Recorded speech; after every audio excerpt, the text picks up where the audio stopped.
దుఃఖంలో జగన్మాత, ఆనందంలో లోకమాత అంటూ ఇప్పుడు కొన్ని వార్తలు వస్తూ ఉన్నాయి. ఆంధ్రప్రదేశ్లో వైఎస్ఆర్సీపీ ఘోర ఓటమిని చవిచూసినటువంటి నేపథ్యంలో జగన్మోహన్ రెడ్డి తల్లి విజయమ్మ గారు దుఃఖంలో ఉన్నారని, అలాగే నారా చంద్రబాబు గారు ఆంధ్రప్రదేశ్కి ముఖ్యమంత్రిగా, నారా లోకేష్ గారు ఆంధ్రప్రదేశ్కి మంత్రిగా ఈరోజు ప్రమాణ స్వీకారం చేసినటువంటి నేపథ్యంలో నారా భువనేశ్వరి గారు ఆనందంలో ఉన్నట్లుగా ఇప్పుడు ఒక ఆర్టికల్ సోషల్ మీడియాలో చక్కర్లు కొడుతున్న నేపథ్యంలో ఈ అంశం గురించి మనం విశ్లేషణ చేసుకునేటువంటి ప్రయత్నం చేద్దాం. ప్రస్తుతం మనతో పాటు ఉన్నారు తెలుగుదేశం పార్టీ అధికార ప్రతినిధి సూర్యదేవర లత గారు. లత గారితో మాట్లాడదాం. లత గారు నమస్తే అండి. నమస్తే అండి. దుఃఖంలో జగన్మాత, ఆనందంలో లోకమాత అంటూ కొన్ని ఆర్టికల్స్ అయితే ఇప్పుడు సోషల్ మీడియాలో చక్కర్లు కొడుతూ ఉన్నాయి. ఏమంటారు మీరు దీని గురించి? అంటే జగన్మోహన్ రెడ్డి గారికి తల్లి అదే రకంగా సపోర్ట్ చేసింది. విజయమ్మ గారు ఎక్కడా కూడా వెనకాడకుండా ఆయన కోసం రేయింబగళ్ళు కష్టపడింది. సో కష్టపడింది, ఆయన్ని ఒక సీఎం చేసింది. జైల్లో ఉన్నప్పుడు ప్రచారాలకి తిరిగి అంటే ఓదార్పు యాత్రను కంటిన్యూ చేశారు. అంటే షర్మిల గారితో కలిపి ఆవిడ కూడా తిరిగారు. తిరిగిన తర్వాత జైలు నుంచి బయట వచ్చిన తర్వాత సరే ఆవిడకి గౌరవ అధ్యక్ష బాధ్యతలు అప్పచెప్పాడు పార్టీకి. సరే అలా నడుపుకుంటూ వచ్చాడు. ఆవిడ ప్రచారం చేశారు, గెలిచాడు. వివేకానంద రెడ్డి గారు చనిపోయినప్పుడు కూడా అండగా నిలబడ్డారు. సో అదే అపోజిషన్ మీద ఆ రోజు నారా చంద్రబాబు నాయుడు గారి మీద కానివ్వండి, తెలుగుదేశం వాళ్ళ మీద అందరి మీద నెట్టడం జరిగింది. ఆ టైంలో నమ్మి చేశారా లేకుంటే కొడుకుకి సపోర్ట్ చేయాలని చేశారా తెలియదు, కానీ అప్పుడు కొడుకుతోనే అండగా నిలబడ్డారు. సో కొడుకు చెప్పిందే నిజం అనుకున్నారు, అదే రకంగా పనిచేశారు. సరే గెలిచాడు, భారీ మెజార్టీ వచ్చింది, గెలిచాడు. గెలిచిన తర్వాత తల్లిని దూరం పెట్టడం చిన్నగా స్టార్ట్ అయింది. ఏ రోజైతే ఆవిడ్ని గౌరవ అధ్యక్షురాలుగా ఉన్న ఆవిడ చేతితోనే ఆవిడ్ని పిలిపించి సభలకు పిలిపించి ఆ సభలోనే ఆవిడతోనే చెప్పించి రాజీనామా చేయించాడు. సో రాజీనామా చేయించిన తర్వాత నుంచి ఆవిడ కూతురుతో ఉండిపోవటం కానివ్వండి, కూతురుతో అంటే హైదరాబాద్కి సెటిల్ అయిపోవటం, తెలంగాణలో ఉండిపోవటం జరిగింది. సరే తర్వాత ఏదో ఎప్పుడో ఒకసారి ఇడుపులపాయలు జన్మదినము వర్ధంతి అని రాజశేఖర్ రెడ్డి గారి దగ్గరికి వెళ్ళినప్పుడు అప్పుడప్పుడు అక్కడ కనబడేదే, కానీ తర్వాత కూడా ఎప్పుడు ఉన్నట్టయితే అనిపించట్లేదు. కొడుకుతో కూతురుతో ఉన్నది.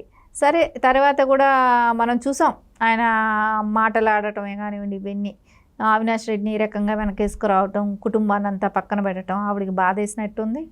సరే ఆవిడ కూతురుతో ఉండటమే కానివ్వండి, కూతుర్ని కూడా ఏ రకంగా ట్రోల్ చేయటం, అంటే సొంత చెల్లిని ట్రోల్ చేయటమే కానివ్వండి, విజయమ్మ గారిని కూడా అదే రకంగా ట్రోల్ చేయటం జరిగింది కదా.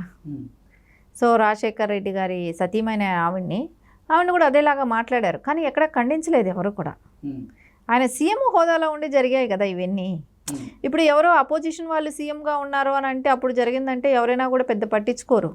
సో తల్లిని కానీ చెల్లిని కానీ అలాంటి టైం మాట్లాడినప్పుడు ఎవరికి, ఇప్పుడు ఆవిడకి కూతురు కూడా సమానమే, కొడుకుతో సమానమే ఉంటుంది కూతురు మీద కూడా ప్రేమ అనుకోండి. సరే కూతుర్ని మాట్లాడితే ఆవిడ ఎలా సహిస్తారు? సహించదు కదా. సో ఆవిడకి ఆ బాధ కూడా ఉంది. సరే ఈ ఇద్దరికి సపోర్ట్ చేయలేను అనుకుంది, వెళ్ళిపోయింది, అమెరికా వెళ్ళిపోయింది, కొడుకు ఓడిపోయాడు.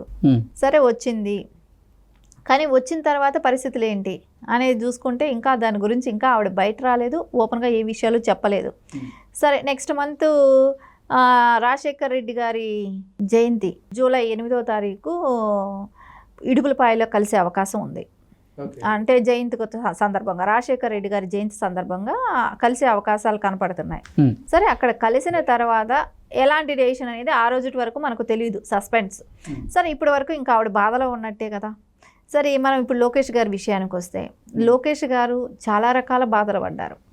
అంటే ఈ గత 5 సంవత్సరాలుగా ఆయన గోల్డెన్ స్పూన్, ఎవరు ఒప్పుకున్నా ఒప్పుకోకపోయినా తాత సీఎం, తండ్రి సీఎం లోకేష్ గారికి.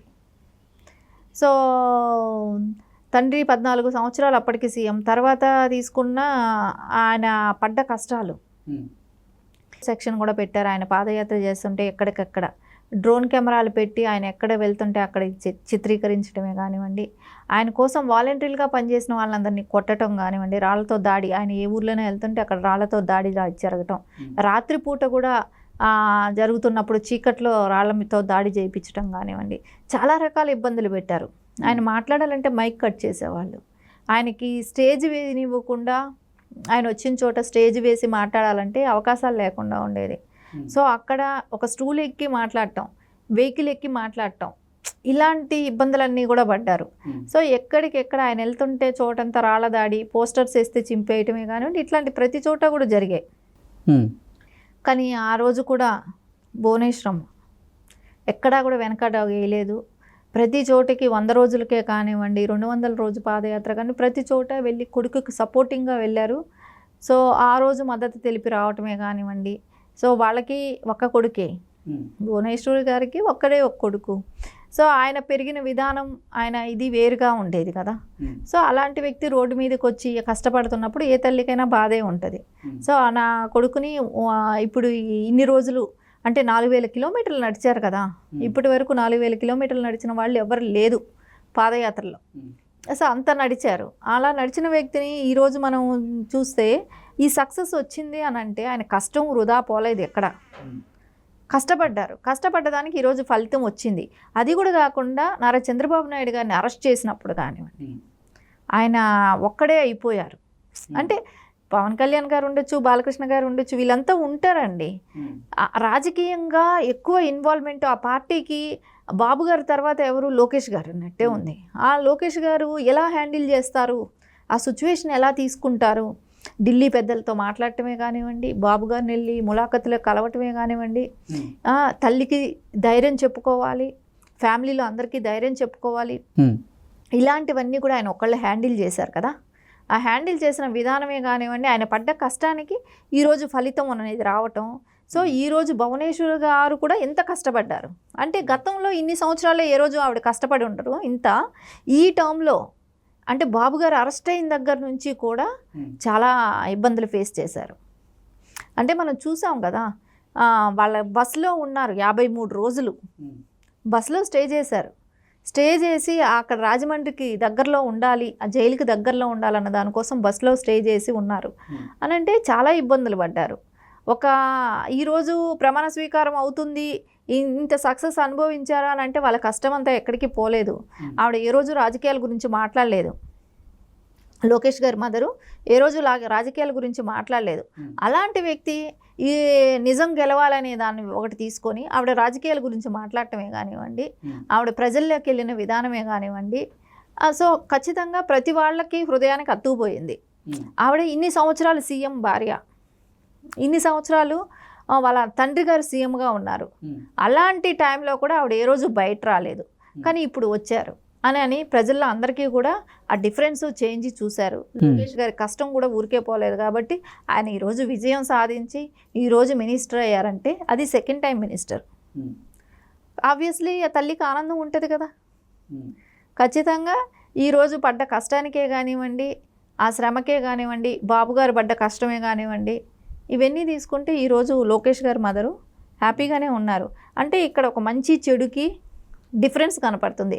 గత 5 ఏళ్లలో జరిగిన మైనస్ ఏంటి, అది ఒక ఫ్యామిలీకి ఎలా చూపెట్టింది, ఇంకొక ఫ్యామిలీకి అదే రాజశేఖర రెడ్డి గారి ఫ్యామిలీ అయినా జగన్మోహన్ రెడ్డి వాళ్ళ మదర్కి ఎలాంటి శాడ్ ఇచ్చాడు 5 ఏళ్ళగా కూడా. సో 5 ఏళ్ళుగా ఆయన సీఎంగా ఉన్నప్పుడు ఆవిడ బాధపడ్డారు. ఒక విషయం ఇక్కడ ఆవిడ సీఎంగా ఉన్నప్పుడు ఆవిడ బాధపడ్డారు. ఇక్కడ అధికారం వచ్చిన అంటే వాళ్ళు కష్టాల్లో ఉన్నా ఒకటిగా ఉన్నారు, సో సుఖం వచ్చినా ఒకటిగా ఉన్నారు. సో ఆ డిఫరెన్స్ 2 చోట్ల కనపడుతుంది కదా. సో వీటికి కారణం వాళ్ళ మనస్తత్వాలను బట్టి వాళ్ళ ఇది ఉందంటే ఇక్కడ మనకు ఖచ్చితంగా కనపడుతుంది. ఓకే అండి, thank you so much. Thank you.